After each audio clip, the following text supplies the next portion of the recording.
కోట్ల రూపాయల ఖరీదైన విలాసవంతమైన భవంతుల్లో అడుగుపెట్టాం క్రైస్తవుల కుటుంబాలు.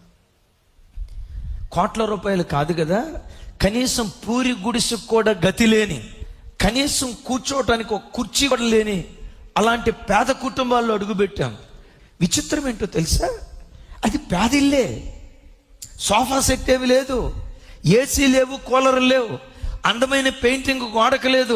ఇంకా ఒక రకంగా చెప్పాలంటే ఆ గోడలు వర్షానికి తడిచి ఆ ఇంట్లో నుంచి ముక్కుడు వస్తున్నా.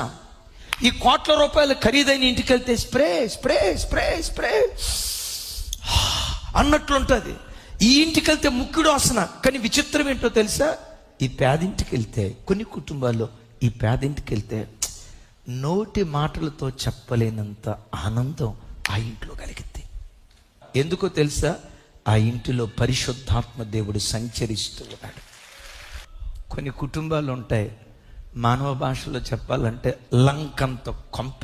ఆ ఇంట్లో అడుగు పెట్టడంతో చీకటి చీకటి చీకటి. అరే ఎంత అందమైన పెయింటింగ్ వేశారా, కింద గ్రానైట్లు చూస్తే బాబోయ్ ఇటాలియన్ మార్బుల్. ఇంత ఖరీదైన ఇల్లు కట్టుకుంటే ఏంటి ఇల్లు ఇట్లా ఉంది, ఇంత లైటింగ్ ఉంది, కానీ తెలియని చీకటి ఎందుకు ఉంది? ఎన్ని లైట్లు ఉన్నా దేవుని తేజో మహిమ ఎదుటి ఎన్ని బలాదురు కదా.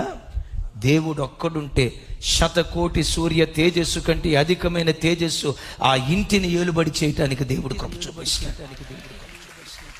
దేవుడు నీ అందు ఆనందిస్తే నువ్వు ఏది కోరుకుంటావో, నువ్వు కోరుకున్న దాన్ని నీ ఒడిలో దేవుడు వేస్తాడు.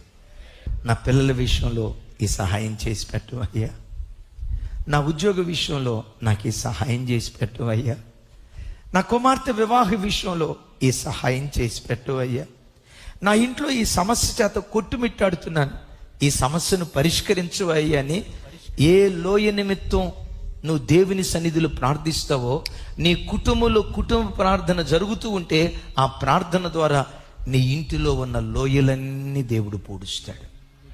నీ ఇంట్లో ఏ కొరత ఉందో నాకు తెలియదు, సంతానం కొరతగా ఉందా, యేసు నామం పేరిట కుటుంబ ప్రార్థన ద్వారా ఆ కొరతను దేవుడు తీరుస్తాడు. ఎంత కష్టపడి సంపాదించిన కష్టాతీతమంతా సిలి సంచిలో వేసుకున్న డబ్బులాగా వడ్డీలకు, మందులకు, మాకులకు కష్టాతీతమంతా అన్యాక్రాంతం అయిపోతే, అయ్యా బ్రతుకంతా చాచే బ్రతుకయ్యా, బ్రతుకంతా చాచే బ్రతుకుగానే ఉంది. ఆర్థిక పరిస్థితులు నా కుటుంబంలో లోటుగా కొదువుగా ఉన్నాయి. కుటుంబ ప్రార్థన బలిపీఠాన్ని కట్టుకో, యేసు నామం పేరిట ఆ లోయలన్నీ దేవుడు పూడ్చటం ప్రారంభిస్తాడు.